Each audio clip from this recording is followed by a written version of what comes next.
Hi everyone, it's QuickyBaby and welcome back to World of Tanks and Happy New Year. This is the first video of 2021. I had a couple of days off to kind of rejuvenate, refresh, relax after releasing videos every single day for the last couple of months of 2020. And today I want to focus on one of the better games that I had on the final few days of 2020, and that is in the Object 274A. So this vehicle, as you all know, is the latest mission marathon vehicle in the game. It's a Tier 8 Soviet premium medium tank. But as you can see from the title of this video, maybe it's a little bit provocative, but bear with me. It's what I want to talk about today, and that is Tier 8 premium tanks that just don't really even feel like that they are Tier 8 tanks.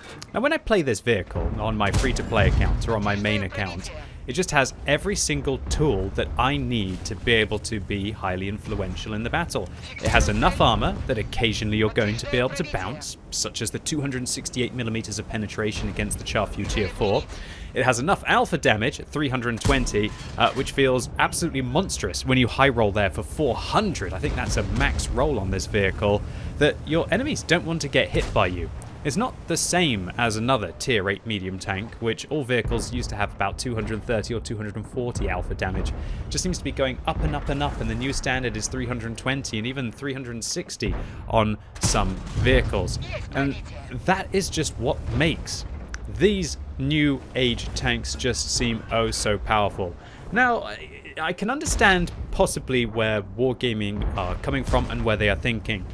Now it's the stage of the game where, frankly, there's so many people playing Tier 9 and Tier 10 that arguably Tier 8 need to get a little bit better. And since the hit points of all of the low tier vehicles has been buffed, at Tier 6 and also at Tier 5 and below, that it kind of leaves this awkward period of the game where you're playing Tier 7 and 8, which used to be very, very enjoyable. But now that the matchmaking has got so poor, that maybe they need a little bit of a help up. The problem is that Wargaming don't seem to be helping the tech tree tanks as quickly as they are helping the premium vehicles. Now I know that balancing 600 different tanks in World of Tanks is tricky, but obviously as a company they would be prioritizing updating their premium vehicles because those are the ones that make their money. But still, when I look at the statistics of this tank, and this is how I felt in my tank review about how just outrageously good this thing is, with its 6 degrees of gun depression, its high alpha, its great penetration. We're talking about 227 on its standard rounds. And you see me today playing on my free-to-play account, which is why I'm not using premium consumables, and also mean that my crew are not very good either.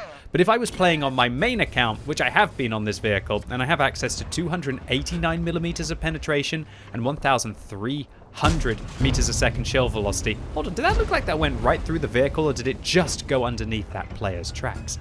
That when I'm on my pay-to-win account, or my main account, as I like to call it, that's probably what I should be calling it rather than my pay-to-win account, right?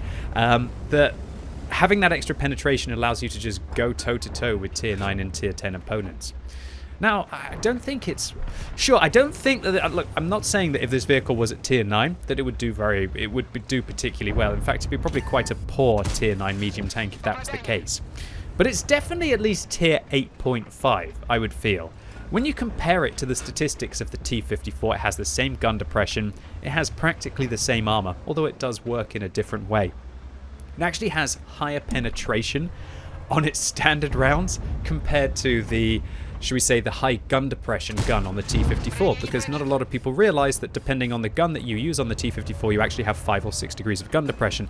The gun that used to lead towards the T-62A had higher penetration, better accuracy, and I think better gun handling, but it had worse gun depression and a worse rate of fire. The gun that goes towards the Object 140, which I now is guess pretty much the only gun that people are going to get, because now you'd have to... that is the pathway to be able to get the Object 140. It has 6 degrees of gun depression, 200mm of penetration on its standard rounds, and the only thing that's really good about that gun is the gun depression, the rate of fire, and also the gold rounds that have 330mm or 340mm heat pen. I can't exactly remember which one. And so the T-54 is kind of a lot like this tank, although it does have advantages undoubtedly with regards to gun handling, but it actually has worse accuracy. It does have a rate of fire advantage, but it has worse shell velocity on every single round as well. It's got the same view range, I guess the mobility on the T-54 is going to be a little bit better with regards to its power to weight ratio, which is 20 instead of 17 on this vehicle, and its reverse speed is going to be 20 instead of 15 as it is on this vehicle. But this tank with its 58 kilometers an hour top speed limit doesn't really feel like a Soviet medium tank. It just feels like such an arbitrary number. 58. Why 58 on this tank? Is it because they just wanted to try and make it so it's fantastic at racing into position? Well, we all know with the meta of World of Tanks just how useful that can be in trying to contest those early locations. Now, the top speed hasn't really been very useful in this matchup, however, has it? As I pretty much advanced 200 meters into this location, but I've done a pretty good job considering that I don't think I've fired any premium rounds so far in defending against equal and higher tier tanks. And I just love the damage per minute on this vehicle and the alpha damage.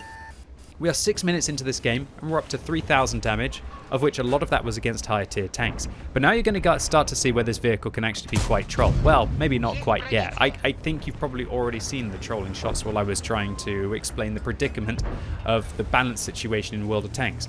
And while it's tricky for wargaming, because I can see why Tier 9 and Tier 10 tanks have always been so much better than Tier 8, and really DPMs used to go like this, and you reach Tier 9 and Tier 10, and they would spike up. And here we go, standard round through the lower plate of the VK4502B, and that's something that the standard rounds on the T-54 would not have been able to do, or the standard rounds on a lot of other Tier 8 medium tanks where you're packing 190 pen or you're packing 200 pen. None of those rounds would have been able to go in.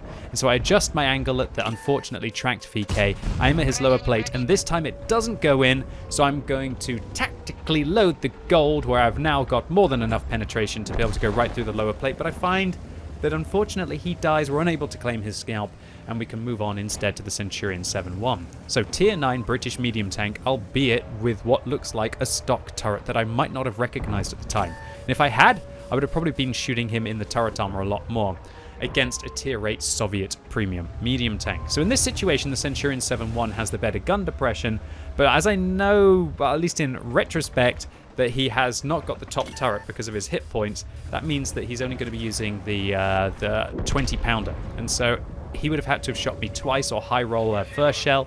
And you can see that I actually say a big thank you to the Kanonen Jagdpanzer on my team, who feel like we baited him into the shell. So in this situation, I'm thinking, can I actually get to the VK in time before they die? And then I go, no, I can't really. And yeah, there are two people inside the cap circle, so I guess that I should be able to make my way there. And so, yeah, wargaming are in this tricky situation with trying to balance their Tier 8 vehicles. Tier 8 was always this point where things didn't really get that much better than Tier 7, and it wasn't until you got to Tier 9 and Tier 10 that things became a lot better in the game. Now that there are so many high-tier matchmaking tanks, I do feel that at least Tier 8 tech tree tanks, apart from some of them, should we say the newer ones with the better statistics, can feel incredibly awkward for players to try and be able to play. Now, I'm more of a, should we say, a World of Tanks old school player who doesn't really think that everything needs to keep going up and up and up and up and up. As things go up and up and up and vehicles become faster and vehicles, all of them can sit in front of each other, hold down, and all of them have got good gun depression, all of them have got high damage per minute. I feel that it just adds to an issue in World of Tanks where everything feels like it's just getting faster and faster and faster, when everybody has the same capacities and everybody can be aggressive and everybody can rush into position instead of having, you know, I'm not saying that it was a good thing, but a T-95 that would slowly trundle in at 13 kilometers an hour way back in the day, before the turbocharger was in the game, before all of these pieces of equipment were there. And oh, I have to admit, at the time during the stream, that was an incredibly frustrating shot because I thought that I had just lost this game of World of Tanks by being unable to interrupt the Scorpion.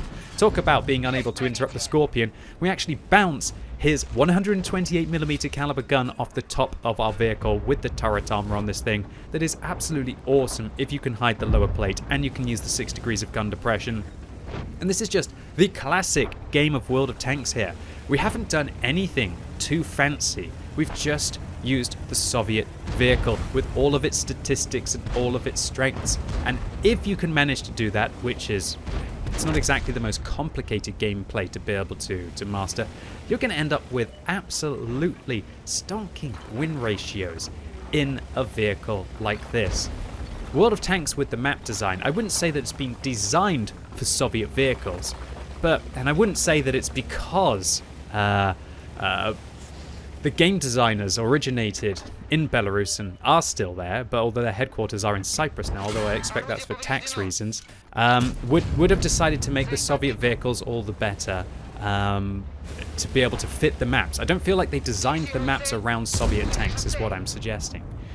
But they just seem to work, don't they? They just seem to work. I'm not one of those cynical people. I'm sure there'll be some people in the comments down below going, ha ha ha, QuickyBaby. Of course they did. Of course they decided to design all of the Soviet vehicles to be perfect for all of the different undulations and perfect situations where you can use your 6 degrees of gun depression. But there's also absolutely no doubt that they work. And for this example, which, I mean, just let me show you the statistics of how close this thing is. Look, there's a lot of red, but there's also a lot of green. And I can tell you, the areas where there's a lot of red, no one really cares about that kind of stuff.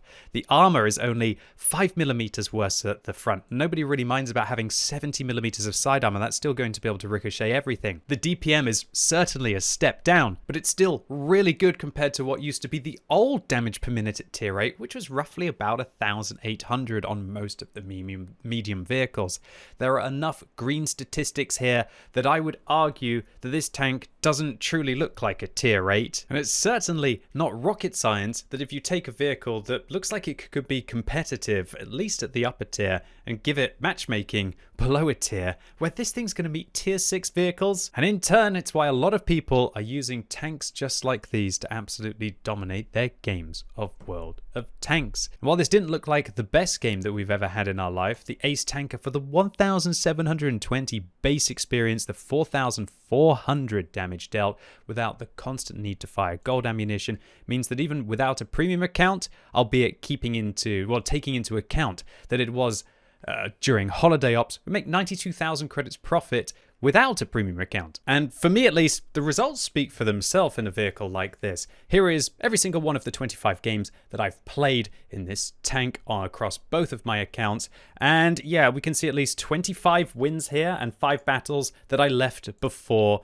the game was done. I can tell you that a lot of those were still victories. So many fast games as we can see here, like all of these 5 were 5-minute and below rounds, and we're still doing 2,300 damage, 2,700 damage, 3,800 damage, getting a good amount of assistance as well. A lot of that comes down to the armor of this vehicle, as well as the gun, as well as the mobility. I mean, what am I saying? It's the holistic tank. We blocked 3,000 damage in that battle, and it's not like we were playing against tier 6 and tier 7 Muppets who were just holding down their fire buttons against us. You know, those kind of games where you're just playing against a bunch of donkeys. And the sheer consistency of this tank, at least for me, makes me try and rethink about whether I should have put it in the pay-to-win bracket of last year's premium tank review rather than the super competitive bracket. But I didn't want to put it up into the pay-to-win, at least until I've had the time to play 50 to 100 games in the vehicle.